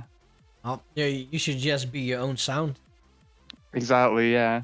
Yeah, I mean, so that's kind of what I did, and it was a lot of learning through just kind of making stuff for fun, and I've really improved. I made kind of an end of year mix a few weeks ago for the end of year, and it had like, I don't know, like 30 tracks or something that I made, 40 tracks that I made through the year.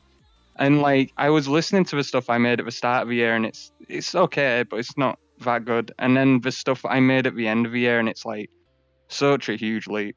Like it's great. I love to see it. Yeah, because I remember asking Sharpner one time. When he was in the Netherlands back in 2004. No, sorry, 2005 when he was in the Netherlands. I asked him how many tracks did he made back then, and he said, "Yeah, I made around 200 tracks." And I said, "What, 200? How come?"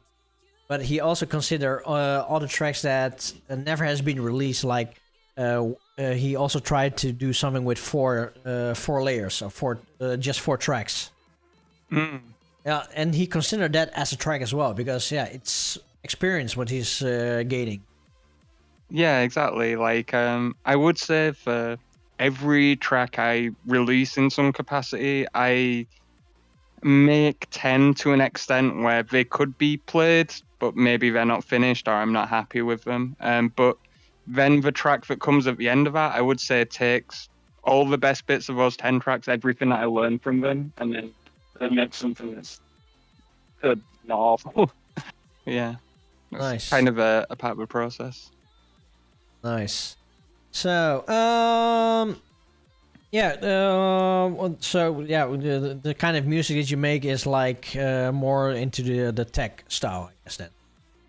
Yeah, so it's interesting because when I first started, I definitely considered myself more J-core, and I definitely do make J-core tracks from now and again from time to time, but even those start to lean into kind of the J-tech, hard tech kind of stuff.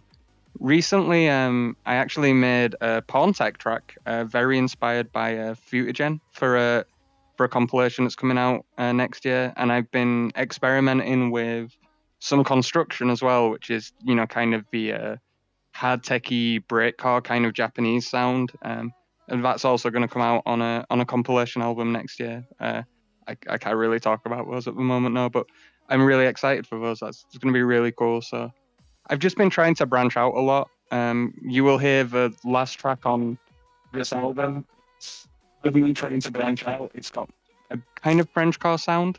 So I've been experimenting with that a lot as well recently. But yeah, I just like to do a lot of different things. I don't want to get stuck in this one kind of genre or this one kind of set mindset, especially when it comes to production, because I feel like that's how you get stale, and that's how you just fall into traps where it's like, oh yeah, I use this kick, I use this bass, and you build it from there. Yeah. Nice. Oh, there's also another question I still didn't ask.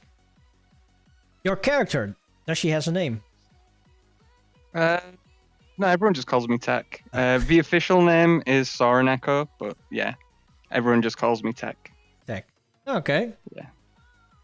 So yeah, seeing at the time right now, we still have 2 more tracks. So I think that I'm going to call it end for tonight. Yeah, it was really inspiring talking to you today. Also, yeah, you're the second person that I have interviewed that has been doing, that is doing VR. I keep saying this. It feels so weird to have an interview with a VR character. But yeah, I know that this is the future, and you are probably not the last one that is going to be a VR character on the show. So yeah, Tektheist, thank you very much for joining in today's show, and also thank you very much for spending your time with us, sharing your experiences, and also tell some inside information about Shut-In FM volume number 1. I really want to have you back on the show in the near future again. So really want to hear more about how time has been since the last time that we have spoken. Yeah, no, definitely. It's been really good. Thank you so much for having me on. It's been really nice to talk to you. Yeah. And also, I am definitely looking forward to your set in 1.5 week from now. Yeah, don't remind me so soon. I have so much to do. So, is there something that you still want to say to the people in chat? Thank you everyone so much for everything. This last year has been really crazy. Like I said, I started off the year, I kind of was, no one really knew who I was, no one really cared. And at the end of the year, I played for 8,000 people for VR Chat's official event. I played at RWC's Burfest, which was the biggest event of the year in my opinion. I put out this in an album that I think is really good, full of people I really like and really respect, and I couldn't have done this without the support of everyone who supported me, so it really means a lot. Thank you so much. I have 3 Funkot gigs coming up, all in VR. Oh shit! If seriously? you can, come see them. Nice. Yeah, dude, all Funkot. Oh man, I love Funkot. Oh, I can't wait. I'm so excited. I want to do so much Funkot. The first one is this Friday for the Sharpnel, Sharpnel and Assertive, and the other DJs who I can't remember because I don't have a flyer in front of me. It's going to be a hard Funkot set. So if you get a chance, come check us out on Friday if you can get in. I assume we're probably going to reach capacity quite fast. But yeah, hopefully it'll be a really cool event. And if you can't make it, come see us the week after. Come check it out and see what we're about. Okay. We like to party, have music. And another important question: where can we find you on your socials? Of course. So I have a Twitter, which is Tektheist probably. I have a Twitch, which I stream to regularly, which is Tektheist. I'm sure someone in chat can help me out with these, please. Those are the main 2. We have a Discord for Vibe Tribe. We're also, you can also find me in the JCL server. I'm usually in there. That's actually, I also have a YouTube as well where I post sets when I remember. All of them, if you look for Tektheist, hopefully you'll find me. I believe I'm the only Tektheist, so. But luckily everyone's helping me out. Thank you, everyone. And also, that's why has put the Bandcamp on Twitch.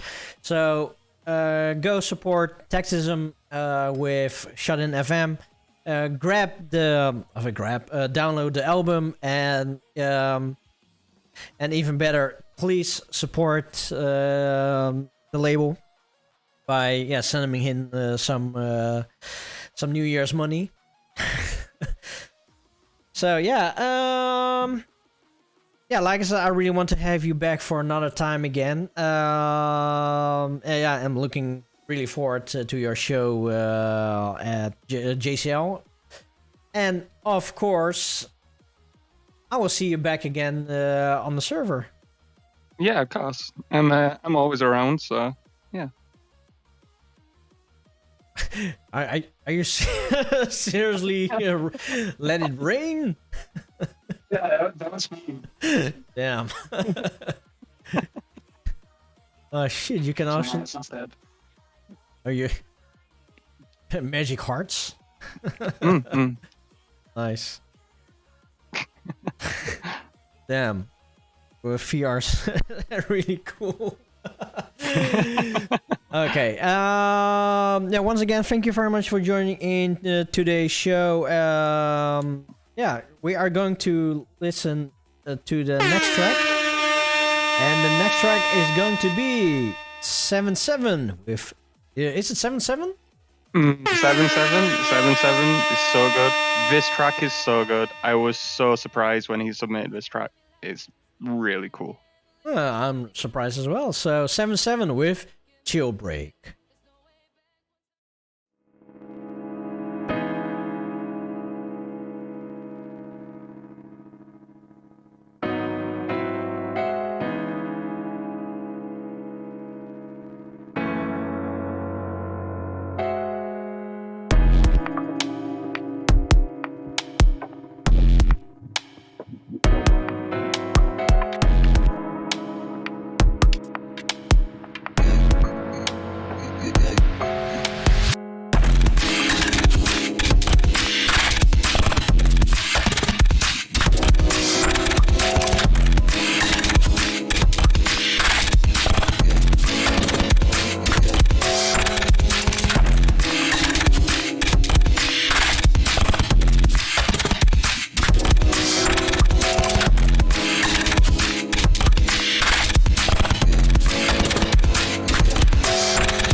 So that was 7-7 with Chill Break. You know, first it started with Lazy Emoto and now with Tektheist. Tektheist. Shit. Nee, niet. Tektheist. Tektheist. Shit. Yeah. You know, the first started with Lazy Moto and now with Tektheist. I keep saying it's for me it's still weird to do an interview as a real life person and talk to a VR person, because yeah, for me this is still not natural. but I know that this is the future. But on the other hand, I am actually really happy that I am living in pretty much a good time for being somebody really interested in these kind of things. I just told Tektheist that somewhere back in the 90s, I think, somewhere early 90s, in our local game arcade, there was like a really old school VR set, and the VR set was like somewhere in the cage, and you had like a really big helmet, and everything was really bulky, and it's not even pixels, but it's just blocks. It's like maybe like Star Fox from the SNES, like these kind of graphics. Yeah, and also the Game Boy had was it VR Boy? Was it called? But yeah, I've seen it once in the past, and I already said, "Wow, this has to be the future." And then with all the sci-fi movies, and yeah, I really love sci-fi movies. You see all those headsets and visors and like Power Rangers or like RoboCop. You put on a helmet and you see like some kind of things going on in your face or in your eyes. Yeah, that is really cool. So we already got brought up with these kind of things in mind. And looking now into 2021, at least now in 2022, VR has become, I wouldn't say, would I say mainstream? What? The what? Next chatting way.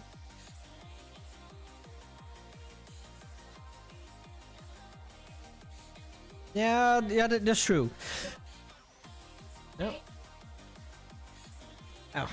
So, Kim, she just said that this is definitely a new way of communicating.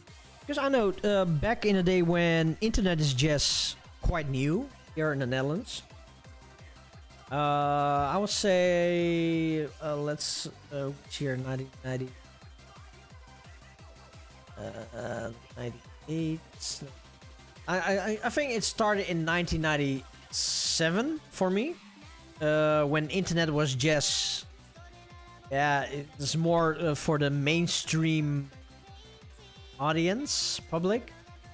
Actually, I still remember a time that it was still dial-up, but yeah, we started to chat with people, and before it was always like they phone each other up or they see each other in real life, and then came SMS, and yeah, there was like only short text, and using SMS was pretty expensive here, so you usually don't text them that much. So when internet came, we had chat rooms. And in the chat rooms that were so new, everybody could chat with each other. You also had IRC, ICQ. After came MSN Message and stuff. And then suddenly you have different kind of chat rooms. You have chat rooms with personas, with little avatars that walk around. You had a comic IRC? Nerd. So, I definitely have seen all of these, and I also participated in these kind of chats. And now, after the chats, we had Skype with the video calling, and that is the next new mainstream thing, because people can actually grab the phone and see each other and talk to each other. and now VR. What I really like about VR is one, you really need to be I call it, no, not physically active. Shit, what is the word I'm trying to find? You need to be really interested in technology and these kind of stuff. No, you don't need to be rich. Now, for us, it's expensive because we don't want to buy the cheaper models. If I go VR, then I would buy one of the better models. Because in the past I've bought a lot of cheap things in the past, and I usually don't use those cheap things. No, I had an iPad mini. I really used that like for 3 months, and I didn't really touch it anymore. No, but then I prefer to go more for quality.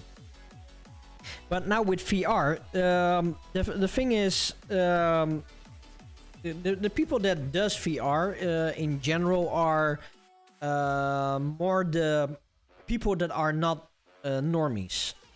At least this is in my mind, and this is how I view things. Usually those kind of people, they have some troubles or some issues to engage with other people and have a conversation with people in real life. But with VR, I can definitely see a lot of good things happening, because people are able to be themselves. They can dress their own design. They can be their own design. They can be a Sonic. They can be a Knuckles. Or they can be an anime Neko girl. I don't know, but it's their expression. In real life, if people talk about their expressions or whatever, then a lot of people will think that those people are weird, like just be normal like us. Oh, Banana, good night. Thank you for joining in today's stream. I hope you enjoyed today's show, and I will say stay safe, stay clean, and most of all, stay J-Core. Hey, thank you for being here tonight. So, yeah, and in VR, you can actually be yourself, and people expect you to be yourself. And how I see is that the people that already have like social anxieties or just anxieties in general, this is a good way for them to communicate to other people that might have the same situation that they are in. Or it's like with gaming. You share some kind of love together, and yeah, and slowly you start to make friends, and yeah, while actually gaming, Skype, then you already have like some kind of persona. But with VR, I have seen myself with some videos and thanks to Power to All, it's really amazing how technology is nowadays. Also, one of people that I know is actually a deaf person. I think most of you already heard me talk about it, but I was so amazed that even a deaf person can communicate online. Not by typing, but with sign languages. And I was looking at him and say, holy shit, I didn't even know that this was possible in VR. Sign languages. And it was like, wow. So yeah, I definitely, this, I keep saying this is the future that we are heading to. So we have the normies side, and we have the VR side. And one thing I can say is that I am really excited to see where this is going to. I am not going to grab a VR set just yet, but I won't be surprised that I will be getting them somewhere within 5 years. Of course, first I need to save up for it. And the other thing is, if I buy a set, then I probably will buy 2 at the same time, because I don't want to exclude Kim. Dat. Kunnen we gewoon samen spelen? Als samen spelen. Nee. In wel een tijd.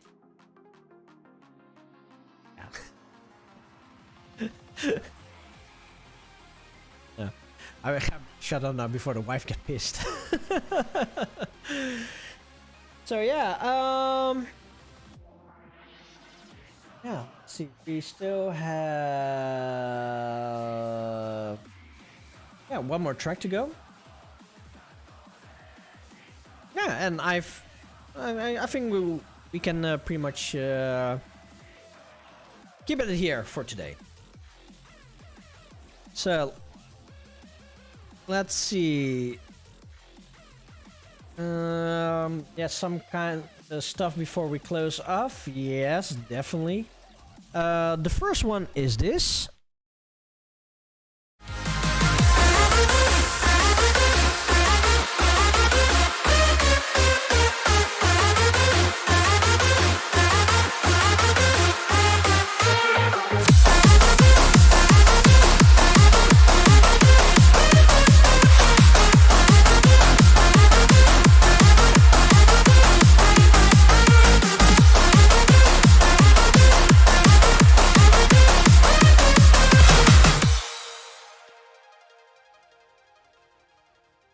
So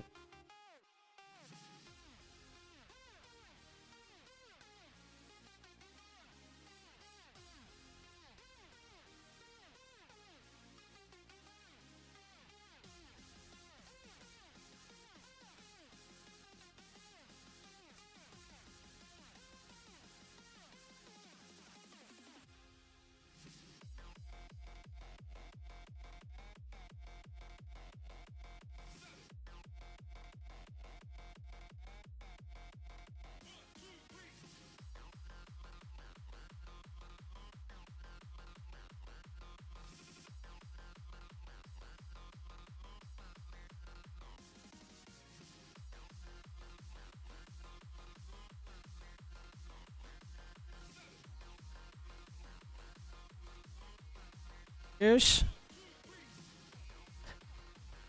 so seriously, I have been talking all this time and I've been muted. Jesus. So the whole story again. So JCL Outrun is the 15th of January, starting on 1 o'clock UTC 0. So this is UK time. And on this event we have Bash, C-Type, Sidlon, Dilak D, Ditrex, DJ School Pizza, Dust Fox, QB Music, Ozzy Giri, Tamal RM, and Tektheist. So it's going to be an 10 to 11 hour event, and this is going to be my first event for the year. There are definitely more on its way. Also, just in case that I haven't mentioned this to you, but I did, but in case you didn't heard it yet, with JCL Equinox, that was the end of phase 1. Phase 1 JCL. So starting with Outrun, we are going into phase 2. So where does this go? You'll see. Eventually. So once again, we have Bash, C-Type, Sitlon, D-Luck D, Ditrax, DJ Scoo Pizza, Dust Fox, QB Music, Ozzy Giri, Tamalar M, and Tektheist. So this is promotion number 1. Promotion number 2 is that tomorrow is the first Tuesday of the month, and that means that we are doing ramen break. We're starting at the same time as today. Sadly, I still haven't made the promotional picture for it yet, but I am after the show. I'm going to make it and post it on the Discord server. So that is coming up tomorrow. For next week, Monday, we have another show lined up. Let's see if I have the correct one. So yeah. Next week, we are doing a new release. It's not a showcase because I bought this one myself. But next week we are listening to Musuke, Grief of Sacrifice. I have seen that there are 7 tracks on it, so maybe the show is going to be a bit shorter than usual. But yeah, I just bought this album because I really liked the music of at least on the Crossfade, what I heard. So yeah, we are going to listen to this next week here at J Core Live. Something else planned? Let me see. No, I don't see anything else on my desktop. No. So then this is pretty much the only promotion what I have. Yeah, if you haven't done so yet, I also have my socials here at Facebook, YouTube, Facebook, Instagram, Twitter, YouTube. Also have what's it called again? Spreadshirt, Discord, and Patreon. You can find all the links at linktree/Neodash Zerox. Oh, talk about Spreadshirt. I need to upload the new designs for the new merchandise for next week. So, to do that tomorrow then.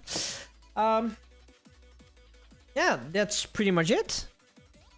So I hope you guys enjoyed today's show. I definitely have.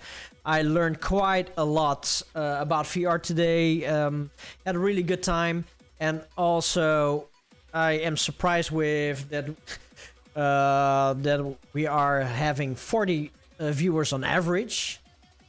So thank you very much, and also to everybody that that has sent their bits, gifted subs, resubs, new subs. Thank you very much, for choosing me to spend your money on. Thank you. Arigatou gozaimashita. So, of course, I hope to see you guys next week, and otherwise, hope to see you tomorrow at Ramen Break. And if not, then I wish you all a really good week. Most of all, stay safe, stay clean, and most of all... Harley Diver here. You know what? I used to hate Mondays, and Mondays used to hate me, and I used to hate Mondays. Until I discovered... Ding! It's in the wrong place. J-Core Life. I can't live life without it. J-Core Life. It's not life, it's J-Core life, and at the end of the day, is that not the core life that you really deserve?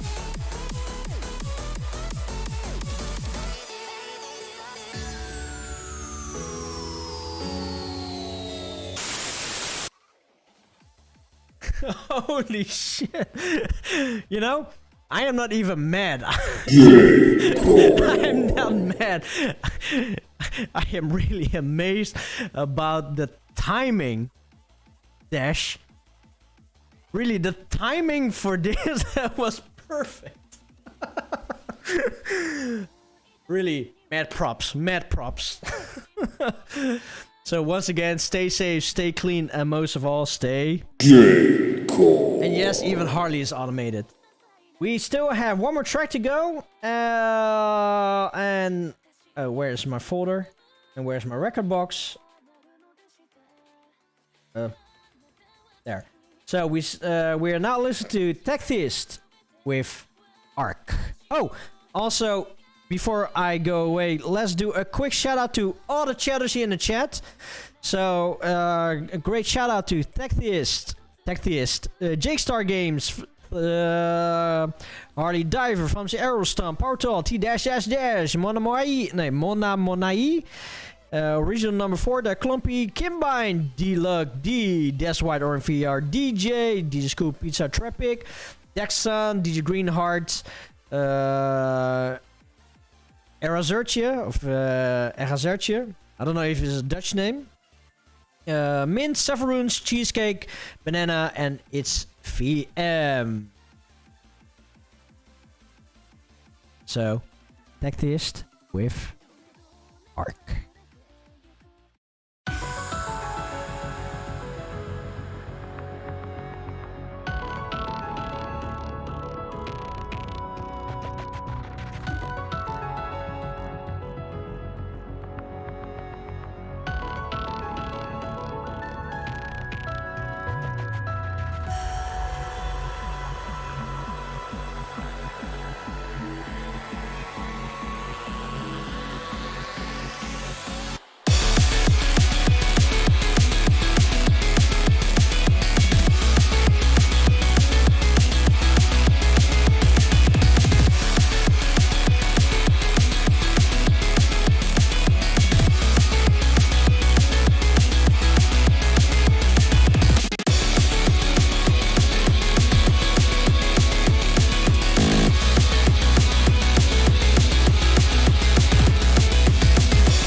J